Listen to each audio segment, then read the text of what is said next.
Kami bersyukur Tuhan Yesus Wij danken u, Heer buat Jezus, malam hari ini. voor deze avond. Kembali lagi kami masuk dalam ibadah Bible Study. En wij zijn weer terug in deze avond met Bijbelstudie. Kami percaya semuanya itu sudah diatur En oleh wij geloven dat u alles regelt. Tuhan. Biarlah Engkau berkati ibadah Bible Study. Heer, wilt u ook deze Bijbelstudiedienst zegenen. Setiap firman yang kami pelajari Elk woord waar we mogen leren, itu boleh mendatangkan hikmat pengertian yang daripada Tuhan. dat het ons inzicht geeft, wijsheid geeft van u, Heer. Untuk kami boleh lebih mengenal apa yang menjadi kehendak Tuhan. di Zodat dalam wij nog hidup. meer mogen weten wat uw wil is voor ons allen. Terima kasih Bapa. Wij danken u, Vader, Dalam nama Tuhan Yesus in de Kristus. naam van onze Heer Jezus Kami Christus. siap untuk mendengarkan Zijn firman. wij bereid om naar uw woord te horen. Haleluya. Halleluja. Amin. Amen. Amin. Amen. Puji Tuhan saudaraku sekalian. Prijs de Heer, lieve Ja. broeders en Setelah zusters. sekian lama Na zo'n lange tijd kita tidak ada Bible dat study. wij geen Bijbelstudie gehad Ja. hebben. Sekarang kita mulai lagi Bible study. En nu is weer voor ons allen de tijd om de Bijbelstudie Karena sudah te geven. mulai ada kelonggaran. Omdat ya. er langzaamaan ook versoepelingen Kita zijn. boleh 2 orang boleh bertamu. En dat er 2 mensen in huis mogen bezoeken of komen. Puji Tuhan, kita akan Praise the melanjutkan Bible study kita Wij willen verder gaan met onze Bijbelstudie. dari surat Paulus kepada jemaat yang ada di Filipi. Van de brief van Paulus gericht aan de gemeente in Filippi. Dan kita sedang memasuki dalam surat Paulus En wij zijn inmiddels aangekomen di dalam Filipi pasal yang ketiga. bij hoofdstuk 3 van de brief van Paulus. Filipi pasal yang ketiga, ya. Filippenzen hoofdstuk 3. Di sana saudaraku kita melihat judul dari perikop dari surat Paulus di pasal yang ketiga ini, En daar zien wij ook de titel van dit hoofdstuk van Filippenzen hoofdstuk 3. kebenaran yang sejati. De ware gerechtigheid of de waarheid. Dan kita akan melihat ayat per ayat. En wij willen samen één voor één de versen gaan bekijken. Dan pada sesi ini kita akan membahas dalam ayat yang pertama sampai ayat yang kedua. En bij deze sessie willen wij verder gaan, vers 1 tot en met vers 2. Nanti di dalam sesi selanjutnya kita lihat lagi di ayat yang ketiga. En bij de andere Bijbelstudie willen wij dan verder gaan met vers 3. Dan seterusnya.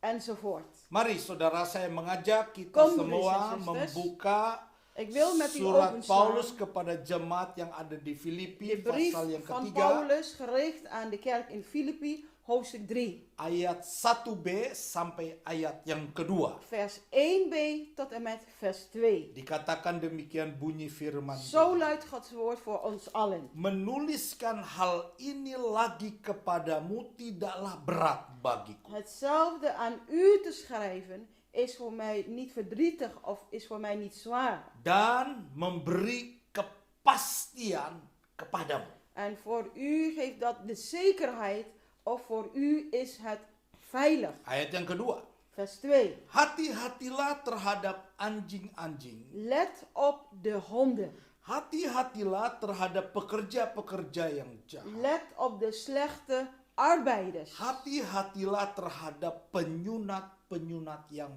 palsu. Let op de valse besnijdenis of versnijdenis. Saudaraku, di Broeders en dalam zusters, ayat-ayat yang barusan saja kita En de baca, versen die wij zojuist hebben gelezen, kita melihat ada peringatan dari Rasul Paulus zien wij hierin ook een waarschuwing van apostel Paulus. kepada jemaat yang ada di Filipi ini. Gericht aan de kerk hier in Filippi.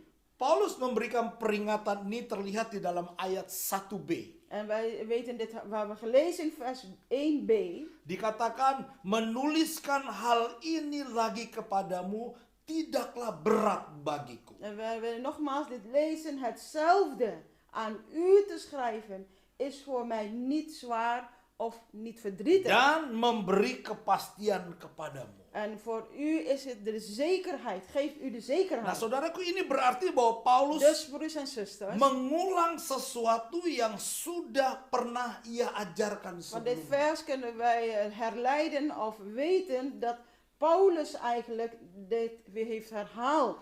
Dulu Paulus pernah mengajar, lalu dia ulang lagi apa yang pernah dia sampaikan Het itu. is iets wat vroeger Paulus hen heeft geleerd, maar dat hij nu opnieuw dit weer aanhaalt. Nah, dari sini ada satu pelajaran rohani. En van hieruit is er ook een geestelijke les te nemen. Baik buat saya sebagai hamba Tuhan, Zowel voor mij sebagai als gembala, dienaar van de Heer, als voorganger. maupun buat saudara sebagai jemaat Tuhan. Maar hetzelfde geldt ook voor u als Gods kerk of Gods gemeente. Buat saya, saudara, Voor mij persoonlijk, broeders en zusters. saya sebagai gembala tidak boleh bosan untuk mengulangi hal-hal tertentu di dalam menyampaikan kebenaran firman Voor Tuhan. mij persoonlijk, ik moet ook niet beu van worden of raken om bepaalde dingen ook van Gods woord ook te herhalen. Ada hal-hal yang penting dan itu digerakkan oleh Roh Kudus di dalam hati saya untuk mengulang kembali. En er zijn bepaalde dingen dat de Heilige Geest mij ertoe heeft bewogen om dat nogmaals te herhalen. Ya, ini sangat penting sekali, Dit is saudara. hier belangrijk, broeders en Karena zusters. saya tidak boleh berpikir bahwa jemaat sudah mengerti dan pasti akan ingat terus apa yang pernah saya sampaikan. Maar voor mij geldt dit, dat ik niet mag denken dat de gemeente of de kerk dit al heeft gehoord. En dat ze steeds aan ze terug zullen denken. Dat zal niet voor mij ook moeten zijn, die gedachte. Tidak, sebagai is manusia niet kita altijd zo. bisa lupa. Het is niet altijd zo, want wij als mensen kunnen vaak ook vergeten. Itulah sebabnya perlu diulang Daarom. kembali. Daarom is het soms nodig herhaald te worden. Gunanya untuk mengingatkan kita kepada pesan Tuhan yang dulu Tuhan pernah sampaikan Het nut kepada kita. daarvan is dat wij terug moeten denken of mogen denken aan de boodschap van de Heer, wat Hij vroeger of wat Hij ooit aan ons heeft gegeven. Jadi ada hal-hal yang harus saya Dus. perhatikan sebagai hamba Tuhan, sebagai gembala. Er zijn dingen waar ik op moet letten, zo als dienaar, maar ook als herder in de Heer. Saya van de harus Heer. berani mengatakan, mengulang kembali. En dat is dat ik soms mogen het nodig zijn, dat moet herhalen. Untuk menyampaikan kepada jemaat tentang kebenaran. Om te herinneren de kerk of gemeente over de ware gerechtigheid. de Demikian waarheid. juga untuk jemaat. Zo geldt het ook voor de kerk. Juga tidak boleh bosan untuk mendengar sesuatu yang pernah didengar. En zo als kerk of als gemeente moeten we ook niet beu van worden of raken om iets aan te horen of willen aanhoren wat we misschien ook ooit gehoord hebben. Mungkin pada saat itu saudara, oh saya sudah mendengar ini firman Allah ini. En misschien denkt u, oh ja, maar dit gedeelte heb ik ooit gehoord, Gods woord. Ya, tidak boleh bosan. Ya. Maar we moeten niet beu daarvan worden. Karena kalau kita lihat di dalam Alkitab, Want als wij dan willen onderzoeken in de Bijbel, Tuhan pun menyuruh Musa untuk menulis kitab ulangan. en het is ook dat God geboden heeft en dat heeft gesproken tot Mozes om dat schriftgedeelte van Deuteronomium of herhaling te schrijven. Apa maksudnya kitab ulangan? Untuk mengulangi, mengingatkan peristiwa yang Tuhan pernah lakukan di dalam kehidupan bangsa Israel. Waarom is het boek Deuteronomium ook geschreven? En dat is om te doen herinneren, om doen terug te denken aan wat God heeft gedaan voor het volk van Israël toen in die tijd. Jadi Tuhan menyuruh Musa Dus. untuk menulis kitab ulangan, God saudara. heeft Mozes ook geboden daarom om dat schriftgedeelte van Deuteronomium te schrijven. Dan dikatakan juga di sini memberi kepastian kepadamu. En er staat ook weer vermeld in vers 1b. En het geeft u ook die zekerheid. Ya, memberi kepastian kepadamu.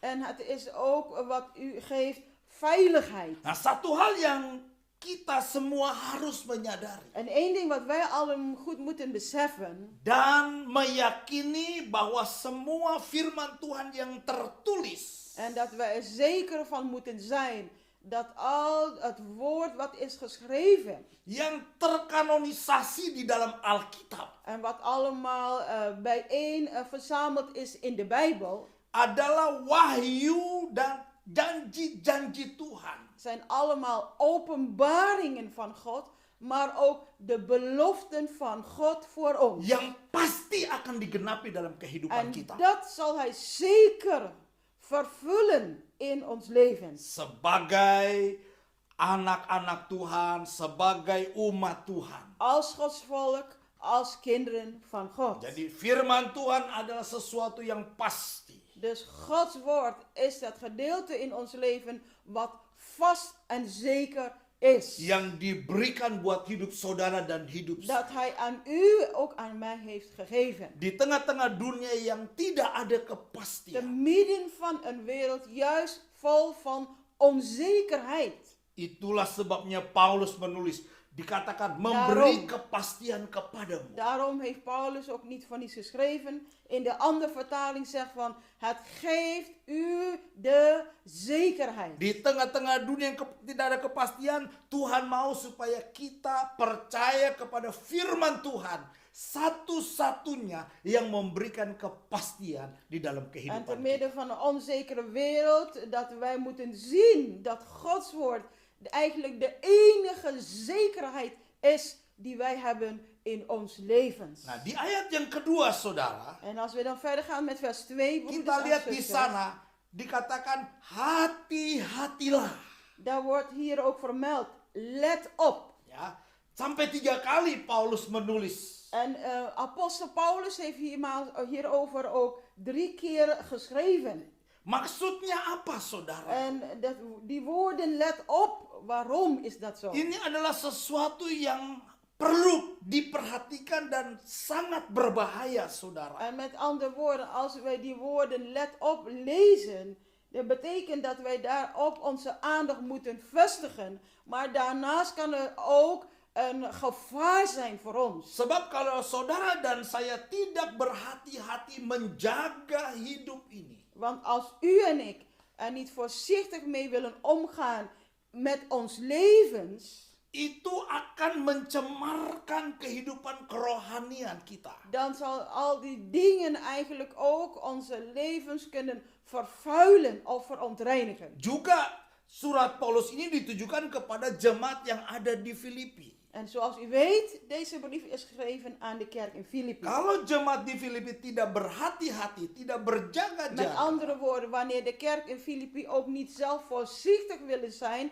of er op goed moeten tanpa letten, disadari mereka dicemarkan zonder dat zij misschien dit zelf beseffen, zijn zij kehidupan kerohanian mereka. of worden zij verontreinigd in een geestelijk leven. Itulah sebabnya En daarom- Petrus juga mengingatkan kepada kita Petrus heeft ons ook doen waarschuwen of herinneren. sebagai jemaat Tuhan, Als kerk of gemeente, berjaga-jagalah dat we moeten waken. sebab lawanmu iblis En want onze tegenstander, de duivel, berjalan keliling gaat overal rond. seperti singa yang mengaum-ngaum, Als een brullende leeuw. mencari orang yang dapat ditelannya. En hij is op zoek naar mensen, naar personen die hij kan verslaan of verslinden. Jadi saudaraku, Dus broeders en di dalam zusters, kita mengikut Tuhan, di dalam kita mengiring Tuhan, in het volgen van de Heer,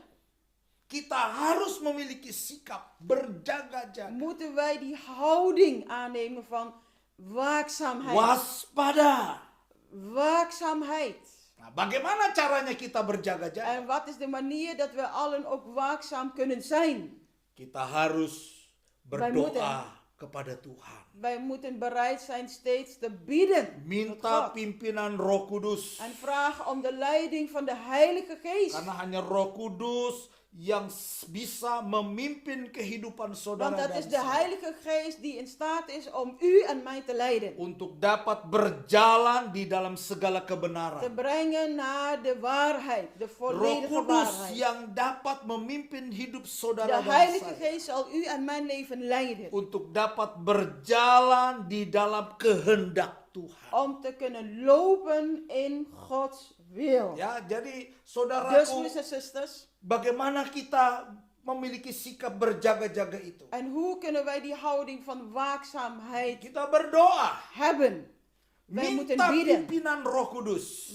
De enige is dat wij moeten bidden, vragen om de leiding van de Heilige Geest. Surat Paulus kepada jemaat di Roma berkata, En er is een andere brief van Paulus gericht aan de kerk in Rome. Zegt. Roh membantu kita bagaimana caranya berdoa yang berkenan kepada Bapa. De Heilige Geest zal ons bijstaan, zal ons steunen bij het gebed hoe wij tot God moeten bidden, wat aangenaam is in zijn ogen. Dalam Injil Yohanes Tuhan Yesus berkata Maar ook in het evangelie van Johannes heeft de Heer Jezus ook hierover gezegd. bahwa dia akan mengirim seorang penolong yang lain, Dat Alos hij Parakletos, een ander helper zal sturen naar ons, Aros Parakletos. yaitu Roh Kudus. En dat is de Heilige Geest. Untuk apa? Untuk Waarvoor? memimpin kehidupan kita. Waarom? Om ons leven te leiden. Mengenal seluruh kebenaran. En te mogen kennen, te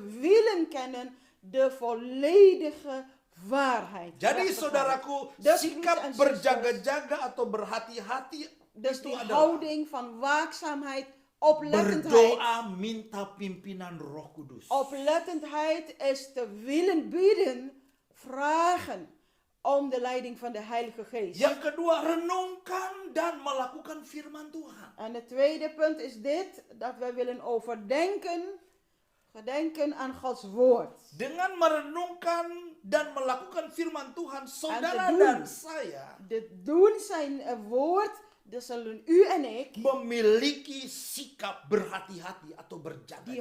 die houding van waakzaamheid of oplettendheid hebben. Di dalam Mazmur pasal yang pertama, Wij kunnen ook lezen in Psalmen hoofdstuk 1, ayat 1 sampai ayat yang ketiga, di Vers sana 1. dikatakan, vers 1 tot en met vers 3 zegt tot ons iets. berbahagialah orang yang tidak berjalan menurut nasihat orang fasik. Welzalig zijn zij, of welzalig is de man die niet wandelt in de raad van de goddelozen. Yang tidak berdiri di jalan orang berdosa. Die niet staat op de weg van de zondaars. Dan yang tidak duduk dalam kumpulan pencemooh. Nog zit in de kring van de spotters. Apa ini artinya, saudara? Wat betekent dit vers, broeders en Firman zusters? Allah meminta kepada Gods kita, woord vraagt van u en van mij. jangan kita mengikuti gaya hidup dunia ini. Dat wij niet willen volgen of mee willen doen met de stijl of manier van leven zoals het hier in deze wereld aan toe gaat. Jangan kita melakukan perbuatan-perbuatan yang dilakukan oleh orang-orang yang tidak percaya kepada Laten wij Tuhan. niet ook gewillig zijn de daden te doen of verrichten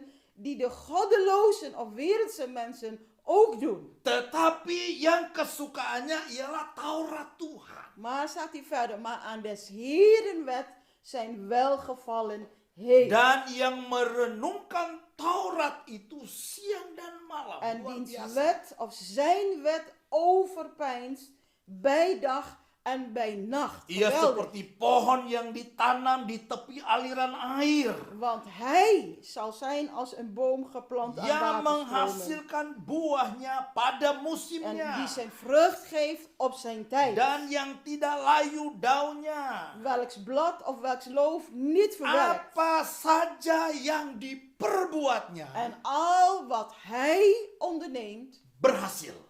gelukt. Jadi saudaraku, ketika Dus, kita broers en memiliki zusters, sikap berhati-hati Als wij die houding van oplettendheid of waakzaamheid willen dengan aannemen. berdoa minta pimpinan Roh Kudus, En dat kan alleen gebeuren of tot stand komen door te willen bidden. merenungkan dan melakukan Vragen. firman Tuhan di dalam hidup De ini. leiding van de Heilige Geest. En de tweede is te willen overdenken zijn Saya woord. percaya Ik saudara, geloof hierin, broeders en zusters. Tuhan akan membuat kehidupan kita De Heer zelf zal ons leven maken. memperoleh keberhasilan En dat wij succes halen in ons yang leven. dapat menyenangkan hati Tuhan. Succes, maar dan wat welgevallig is. Saya In Gods percaya ogen. saudaraku, En ik geloof hierin, broeders Tuhan en zusters. pasti akan menolong kita De Heer zal ons allen di zeker helpen. tengah-tengah pergumulan hidup ini. Maar ook te midden van al de strijd. Dia in akan ons leven. memberikan kemenangan. Hij zal als de enige ons de overwinning geven. Asalkan saudara dan saya memiliki sikap berhati-hati. Als u en ik willen aannemen, nogmaals, die houding van waakzaamheid. Berdoa, merenungkan, dan melakukan firman En Tuhan. dat is te willen bidden, te willen overdenken, overpeinzen Gods woord. Hati-hatilah terhadap anjing-anjing. En laten wij verder teruggaan. Let op de honden. Hati-hatilah terhadap pekerja-pekerja yang jahat. Let op de slechte arbeiders. Hati-hatilah terhadap penyunat-penyunat yang palsu. Let op de besnijdenis. Andere vertaling zegt de valse besnijdenis. Saudaraku, Broeders en rasul-rasul, De apostelen. nabi-nabi, De profeten. bahkan Tuhan Yesus sendiri En zelfs de Heer Jezus ook. selalu bersikap keras Zij nemen een harde houding aan. terhadap guru-guru palsu atau nabi-nabi palsu. Harde houding tegenover valse profeten. Maar daarnaast ook valse leraren. Dan hal ini saudaraku In dit geval, broeders en dikatakan oleh zusters, Rasul Paulus bahwa heeft Paulus ook gezegd. nabi-nabi palsu, guru-guru palsu itu sudah menyusup dalam jemaat di Filipi. In dit geval van de gemeente de Filippi is dat apostel Paulus dat ook ziet. Dat ze zijn ook binnengedrongen in de kerk. Lihat, ya. Jemaat tidak mengetahui, tetapi Hier ziet u het. Rasul Paulus sebagai hamba Tuhan yang diutus oleh Tuhan melihat bahwa rasul-rasul palsu, nabi-nabi palsu, guru-guru palsu sudah menyusup. Apostel Paulus heeft dit gezien. Niet dat de kerk hiervan bewust was. Niet dat zij dit geweten heeft. Maar apostel Paulus heeft dat gezien dat er valse leraren zijn op dat moment. Valse profeten. Maar daarnaast ook valse apostelen. Itulah sebabnya Rasul Paulus memberikan Daarom. peringatan di sini. Daarom heeft niet voor niets apostel Paulus die waarschuwing gegeven. Hati-hati, berjaga-jaga, Wees voorzichtig. waspada, Wees waakzaam. bangun dari tidur rohani. Sta op uit de geestelijke slaap. Nah, saudaraku, Broeders di en dalam zusters, 2 Petrus 2, Als wij dan verder gaan met 2 Petrus hoofdstuk 2, kita juga menemukan daar zien wij dit ook.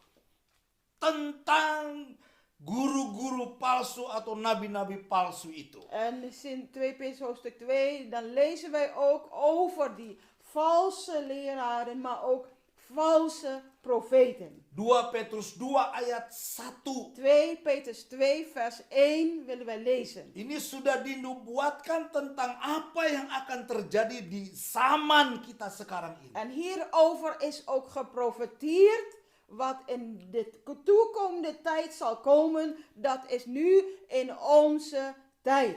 Sebagaimana nabi-nabi palsu dahulu tampil di tengah-tengah umat Allah. Lihat. En daar staat hier duidelijk geschreven.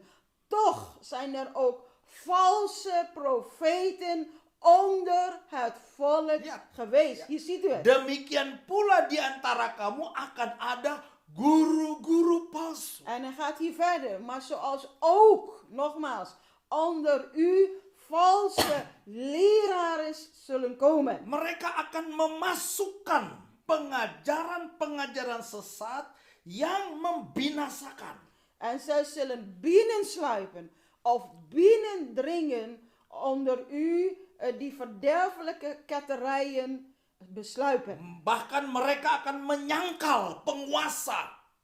En zoals zelfs de heerser die hen gekocht heeft, zullen zij de heerser verloochenen. Yang telah menebus mereka. Jadi mereka menyangkal Yesus, Tuhan Yesus. En als we dit goed hebben gelezen, de heerser, dan wordt hiermee bedoeld de Heere Jezus verloochenen zij. Dan dengan jalan demikian segera mendatangkan kebinasaan atas diri mereka. En door op die manier te doen, zo hebben zij eigenlijk over zichzelf het verderf gebracht. Itulah sebabnya sangat perlu di En sini daarom, saudaraku. het is belangrijk voor ons om dit te weten. Bahwa kita harus memiliki Roh Kudus dalam hidup kita. En daarom is het zo nodig voor onszelf, voor ons belang, dat wij de Heilige Geest hebben. Ya, Roh Kudus yang memimpin kehidupan kita untuk berjalan di dalam kebenaran. Want het is de Heilige Geest.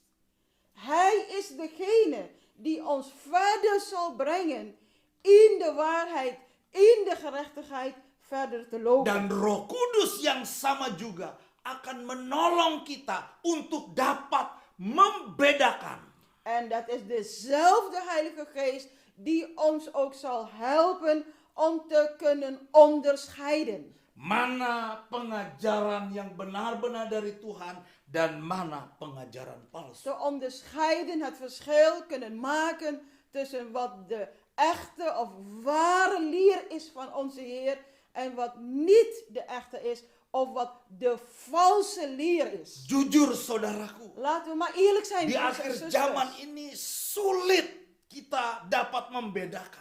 Laten we maar eerlijk zijn, in deze eindtijd, einde van de eindtijd, Sulit. is voor ons best wel moeilijk om achter te komen of te weten, te onderscheiden. Di mana antara yang asli dan yang palsu. Sulit. Te saudara. mogen weten wat de echte of ware leer is, de originele leer, en wat vals is of wat nep is. Ya, itu Moeilijk. pengajaran itu tidak kelihatan. Pengajaran itu kita harus dengar. Want als we nu willen spreken over de leer of lering, dat kunnen wij van elkaar niet zien of weten. Maar dat gebeurt alleen, dat komt tot stand door het willen horen.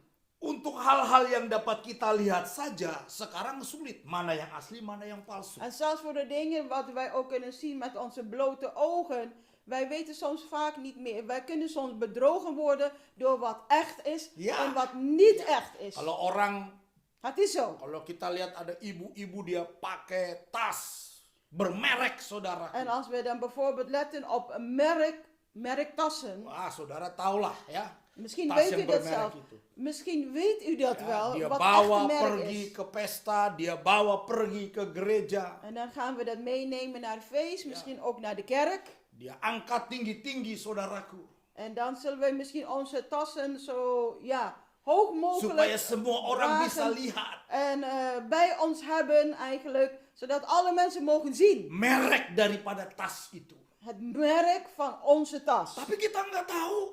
Maar soms kan het zijn dat we ook niet eens zelf Mungkin goed mereknya weten. bisa sama, saudara. Ja, het merk is hetzelfde. De Atau naam is mungkin hetzelfde. warnanya bisa En sama. misschien ook de kleur is dezelfde. Tapi tidak ada yang tahu apakah tas ini asli atau palsu. Maar niemand of weinigen weten het wat nou echte originele tas is en wat nou nep merk is. Sebab antara yang asli dan palsu itu kalau hanya dilihat sepintas saja, saudara. Want daar hebben wij over wanneer wij heel snel even bekijken een tas tussen een neptas en wat de originele merk is. Itu hampir tidak ada bedanya. Als je heel kort even bekijkt, dan zien wij geen verschil. Tetapi yang membedakan adalah harga dan kualitas daripada Maar tas wat itu. wel een verschil maakt tussen de echte en de neppe is de prijs en vooral de kwaliteit. Nah, demikian juga di dalam Zo is het ook. kehidupan kerohanian kita. Zo is het ook met ons geestelijk levensgestel. Sementara kebenaran itu disampaikan, sementara hidup di dalam kebenaran itu dianjurkan oleh firman Allah. Terwijl de waarheid eigenlijk steeds aangespoord wordt. Terwijl de waarheid steeds ook over gepredikt wordt. Tetapi iblis pun sibuk Maar daarna zal de duivel ook niet stilzitten. untuk menyampaikan yang palsu, saudara. Om aan ons allen ook het valse. Untuk Door menyesatkan te geven. kehidupan orang percaya. Met andere woorden, om de gelovigen te misleiden of te verleiden. Supaya apa? Waarom? Supaya mereka binasa, tidak memperoleh hidup kekal bersama dengan Tuhan. Zodat wij verloren zullen gaan. Zodat wij niet met de Heer verder zullen leven tot in het eeuwige. Nah, di dalam 2 Petrus 1 En dan kunnen we ook dit weten in 2 Petrus hoofdstuk 1. kita membaca tentang ajaran yang benar. Dat voorgaande hoofdstuk gaat het ook over de ware leer. Tetapi di dalam 2 Petrus 2 Maar wanneer we dan verder gaan met 2 Petrus 2, kita membaca tentang adanya ajaran yang palsu. dan lezen wij ook over wat heet de valse lering of valse leer. Nah, jika kita menempatkan pasal-pasal ini secara berdampingan, En als wij dan deze hoofdstukken vergelijken naast elkaar, maka kita akan melihat dan mengetahui perbedaan antara yang asli dan yang palsu. wanneer wij dan naast elkaar vergelijken, dan zien wij ook, dan komen wij ook tegen wat vals is Ja. of wat echt is. Mari kita akan melihat. Ja, Ya. laten we samen gaan bekijken. Yang pertama, Als perbedaannya eerste, apa? wat is dan tussen beiden het Ini verschil? menolong kita untuk kita bisa mengetahui. En dit zal ons ook moeten helpen, zodat wij zelf ook dit goed weten of onderscheiden. Mana yang asli dan mana yang palsu. Wij hebben nu over wat echt is en wat vals is. Yang pertama yang saudara dan saya harus ketahui adalah Eerste punt waarin ik moet weten, sumbernya berbeda.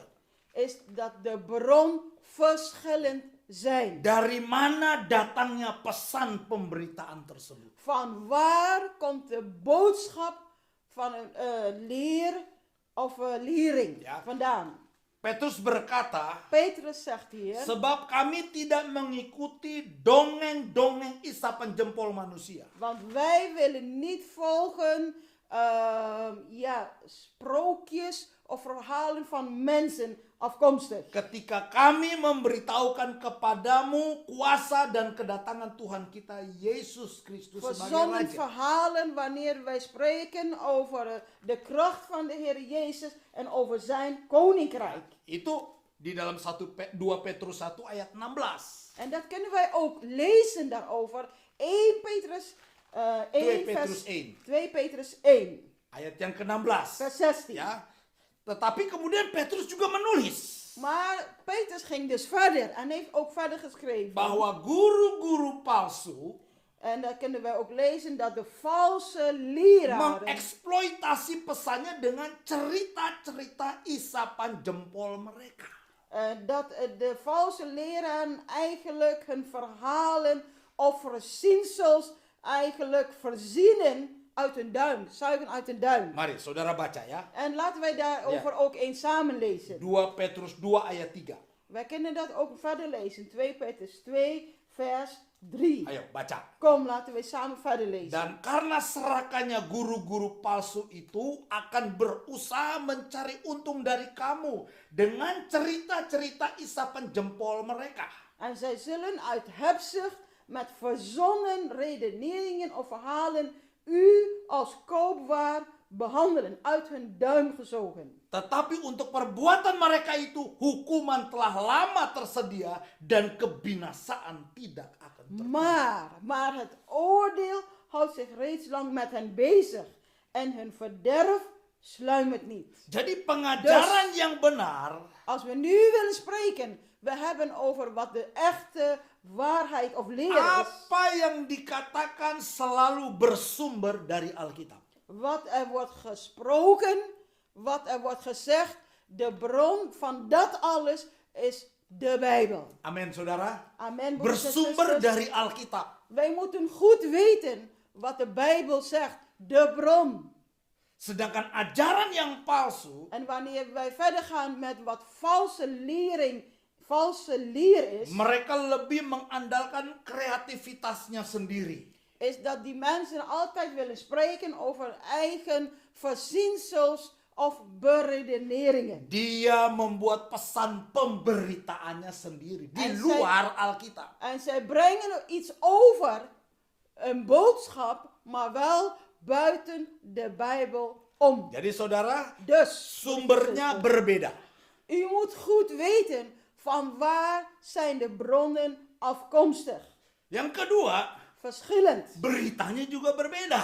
En dan is het ook vanzelfsprekend. De bron is anders of verschillend, maar ook de verkondiging zal ook anders zijn. Ya, jelas zal saudaraku. duidelijk Kalau voor ons sumbernya zijn. berbeda, pasti beritanya juga berbeda. Want als de bron anders is, dan zal ook de verkondiging of het spreken ook anders zijn. Pengajaran yang benar, We hebben over de ware leer. Yesus Kristus adalah sentral dari pemberitaan itu. De ware leer is dit, alleen dit, dat Jezus Christus het centrale punt is van de Centraal. verkondiging. Dari Centrale semua punt. pengajaran itu ajaran Centrale yang benar, punt van de saudara. verkondiging. Centrale punt van alle leringen. Sedangkan ajaran yang palsu, Maar als wij dan vergelijken met de valse leer, Yesus dikesampingkan. wordt altijd de Ja. Heer Jezus opzij gezet, Ini verwaarloosd. berbahaya. Ya. En dat kan heel gevaarlijk worden voor onszelf. Coba baca 2 Petrus Kom. 2 ayat 1. Laten we eens verder gaan. 2 Petrus hoofdstuk 2, Ayat vers 1. 1. Sebagaimana nabi-nabi palsu dahulu tampil di tengah-tengah umat Allah. Lihat. Toch ook omdat er ook valse profeten onder het volk geweest zijn. Demikian pula di antara kamu akan ada guru-guru palsu. Zo ook, zal ook onder ons of onder u valse leraren komen. Mereka akan memasukkan pengajaran-pengajaran sesat yang membinasakan. En zij zullen verderfelijke of valse leringen doen binnensluipen. Bahkan mereka menyangkal. En er staat duidelijk hier vermeld, zij zullen verloochenen. Dikesampingkan. Hier staat het duidelijk vermeld, zij zullen verloochenen de heerser. Yesusnya Opzij. dikesampingkan. Disangkal, saudara. Jezus zal hierbij opzij gezet worden, broeders en zusters. Jadi Dus, kita lihat. wij moeten dit ook zien. Beritanya berbeda. Dat de verkondiging daarna ook anders zal zijn. Ajaran yang benar, Yesus Kristus adalah Tussen. sentral dari ajaran itu. Wanneer wij spreken over de waarheid, de ware leer is dit, dat Jezus Christus het centrale punt is. Sedangkan ajaran yang palsu, En als wij vergelijken met de valse lering, mereka menyangkal Yesus. is dat die mensen Bayangkan coba. Jezus de heerser zullen verloochenen. Kunt u Dan- zich voorstellen? Yang ketiga, saudara, En het derde punt, broeders en zusters. kalau sumbernya berbeda, Als de bron anders is, verschillend is. beritanya berbeda, De verkondiging of het spreken ook verschillend is Maar of ook- anders, buahnya juga berbeda. dan zullen vanzelfsprekend ook hierna de vruchten anders zijn of verschillend zijn. Apa hasil dari pesan pemberitaan itu? Wat zal dan het gevolg of het resultaat zijn Itu. van de predikingen of Itulah van al sebabnya, het spreken? saudaraku, Dus broeders en zusters, kita harus berhati-hati di sini. wij moeten zelf ook hierin voorzichtig, Karena apa Zijn. yang kita dengar want het is dit. Alles wat wij willen horen itu of bisa aanhoren, mempengaruhi kehidupan kita. dat alles wat wij willen horen of aanhoren, dat alles beïnvloedt ook ons Itu bisa leven. mempengaruhi pikiran kita. En dat alles beïnvloedt ook onze gedachten. Itu juga bisa mempengaruhi tujuan hidup kita. Maar dat alles kan ook beïnvloeden ons doel. Tuhan Yesus berkata, De Heer Jezus heeft gezegd, dari buahnya lah kamu akan mengenal mereka. van de vruchten zult u hen kennen of herkennen. Artinya Dus, saudaraku, wat betekent anak dit? Tuhan een kind van God, orang percaya sejati een ware gelovige, bisa terlihat dari buah kehidupannya. zul je Halleluja. herkennen, zul je weten wie ze zijn door de vruchten die zij hebben of dragen. Ya, Ja, dari buahnya kita bisa lihat. Van Ini hun berasal vruchten. dari kebenaran. herken je hun? Oh, zij zijn afkomstig van de waarheid. Ya, kalau buahnya bagus, buahnya manis. Als de vruchten mooi zijn, of beter, als de vruchten zoet zijn, Berarti buah itu ada pada pohon yang tertanam di tepi aliran air, saudara. dan zijn de bomen, of dan is de boom eigenlijk geplant aan een waterstroom, aan water. Yang berbuah pada musimnya. En de boom zal ook vrucht brengen. Tidak Elk pernah seizoen. layu daunnya. En het blad zal niet verwelken. Dan apa saja dibuatnya selalu berhasil. En wat zij ook mogen doen, zal gelukken. Jadi saudara, Dus, broeders en yang zusters, membedakan itu buahnya. wat het verschil maakt tussen de een en het ander, is of zijn de vruchten. Dan yang terakhir, En als laatste, akhir yang berbeda juga. en het einde van ons leven zal ook een verschil laten zien of tonen. Untuk membedakan yang asli Om te kunnen dan yang onderscheiden palsu, wat echt is of wat vals is. sumbernya berbeda. Wij weten, hebben gehoord, de bron zal anders zijn of verschillend zijn. Pemberitaannya juga berbeda. Maar ook de verkondiging of het spreken zal anders zijn, verschillend. Buahnya berbeda. Maar het gaat verder. De vruchten zullen ook anders zijn of verschillend zijn. Dan akhir hidupnya juga berbeda. saudara. Maar vooral ook dit, broeders en zusters, aan het einde van onze levens zal ook heel duidelijk het verschil zijn, een verschil te zien zijn. Tussen een en Kemana ander. pemberitaan itu akhirnya akan membawa hidup kita.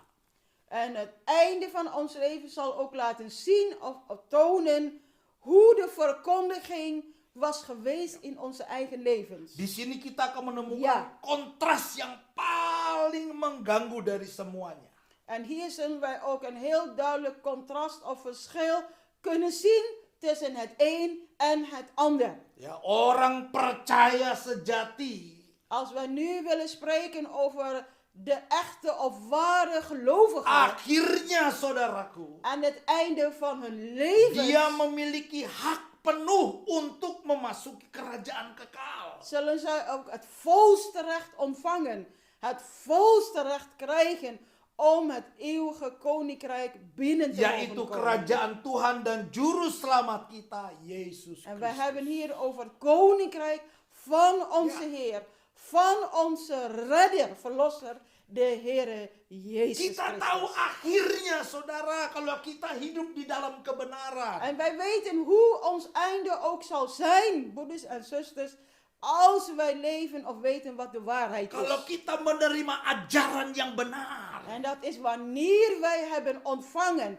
of willen accepteren de ware les of Kita tahu lering. akhir hidup kita.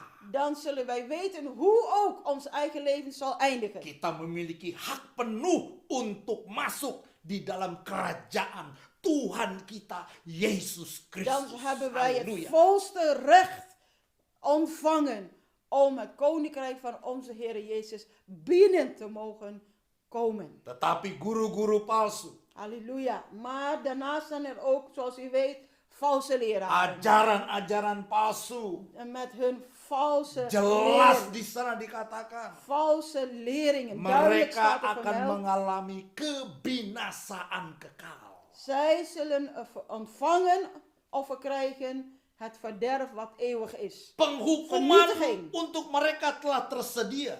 Want het oordeel, zoals hier staat, staat ook klaar voor hen. Dan kebinasaan tidak akan tertunda lagi. En de vernietiging of het verderf zal niet meer lang op zich laten wachten. Saudaraku, Tuhan Yesus Broeders en juga zusters. memberitahu kepada kita. De Heer Jezus laat ons vele dingen ook weten.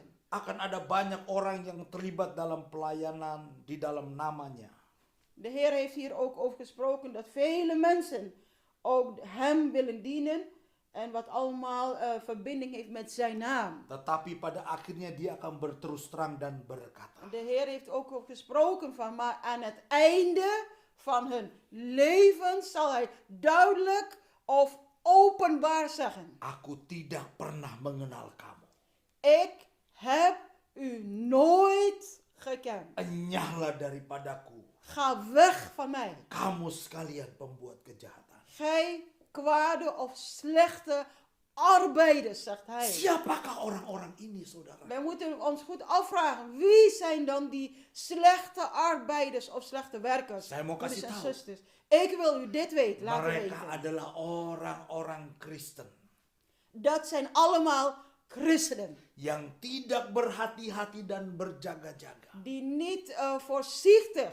Mereka adalah orang-orang Werken. Kristen yang tidak memiliki kerinduan untuk bersekutu dengan Tuhan. Die niet voorzichtig handelen. En dat ze ook eigenlijk helemaal geen verlangen hebben om werkelijk gemeenschap met de Heer te zoeken. Mereka adalah orang-orang Kristen Dat zijn de yang christenen. tidak mau merenungkan dan melakukan firman Tuhan. Dat zijn de christenen die niet willen overdenken Gods woord, maar daarnaast ook niet willen doen, volbrengen Gods woord in hun levens. Ini adalah perbedaan.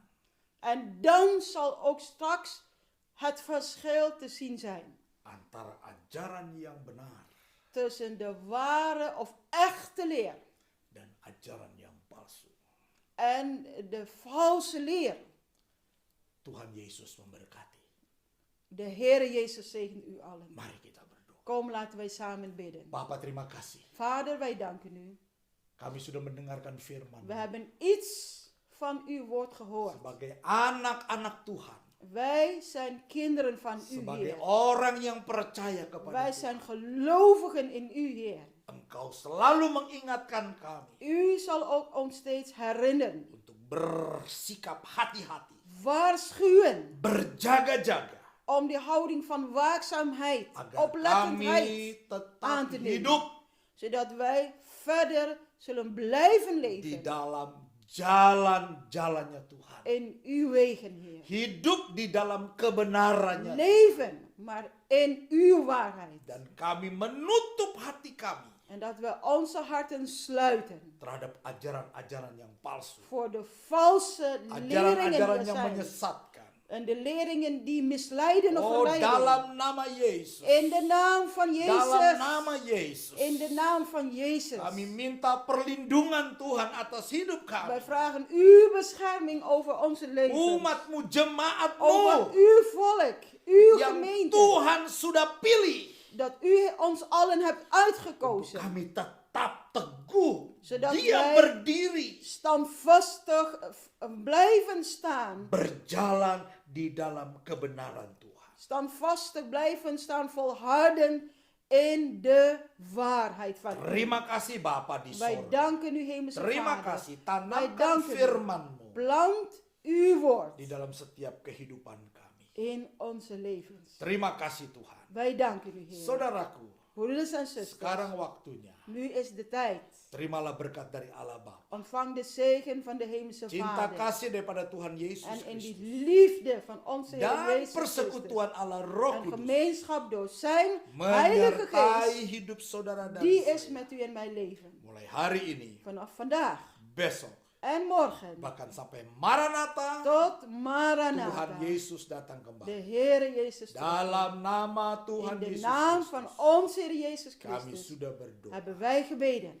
Haleluya. Halleluja. Amin. Amin. Amen. Tuhan Yesus memberkati De kita semua. Heere Jezus zegent ons allen.